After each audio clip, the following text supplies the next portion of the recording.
Et des pavés pour ne plus patauger, mais pas que. À Pikine et Keur-Massar, le pavage change aussi le quotidien des habitants, notamment en cette période d'hivernage. Moins d'eau, moins de galères, un cadre de vie plus digne. C'est le sujet de la rubrique Société de ce mardi, signé Claire Diop. La pratique fait l'unanimité. Les impactés perçoivent l'action comme une amélioration significative de leur cadre de vie. Facilitation de l'accessibilité, réduction des risques d'inondation, création d'espaces publics agréables. La liste est encore longue. Nous sommes à la cité Belvédère à Dalifort dans le département de Pikine à Dakar. Ici, circuler à pied, en moto ou en voiture, un plaisir. Et pourtant, dans un passé récent, la situation était tout autre.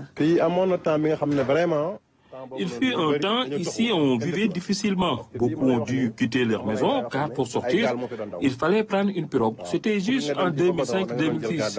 La situation perdurait jusqu'au mois de décembre, janvier, chaque année. Autre département et jadis même réalité, Keur-Massar, absence de voirie, eau stagnante, insécurité, enclavement. Mes débuts étaient très difficiles. Il y avait trop de sable et le quartier était inondé en période d'hivernage. J'ai souffert pendant 2 ans. J'ai été chassé d'ici par les eaux des quartiers environnants qui se déversaient directement ici. Pour sortir de notre quartier, il fallait faire un grand tour. Aujourd'hui, avec le pavage de plusieurs routes secondaires dans les quartiers, la donne a changé. L'investissement améliore la qualité de vie, aussi la mobilité, l'assainissement et l'éclairage public. Maintenant, nous rendons grâce à Dieu. Avec le pavage de cette route, nous n'avons plus de soucis. La canalisation a été très bien faite et l'écoulement de l'eau est très fluide. Il y a 2 bassins aux alentours.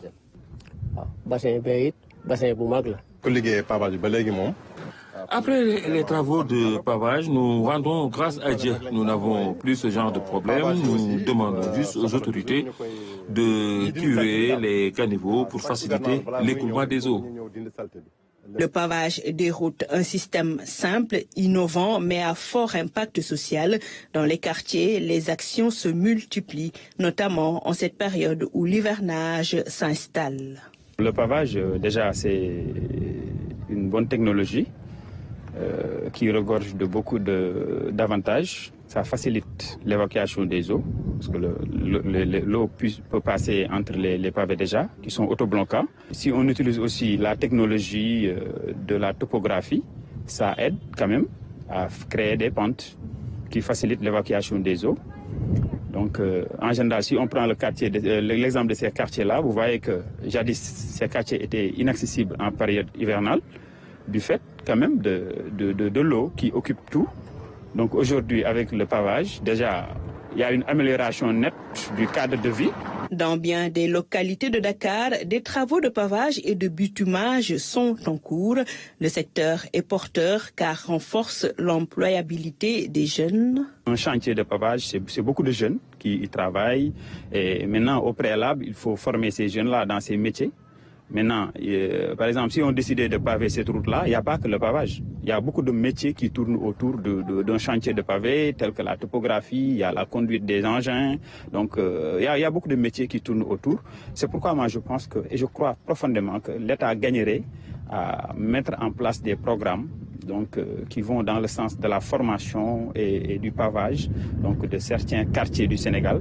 Le plaidoyer est fait pour la maintenance, aussi la durabilité des infrastructures, sensibilisation, causerie, journée de nettoiement, des initiatives locales, entreprises dans les quartiers par des privés pour mieux prendre en charge les préoccupations des populations.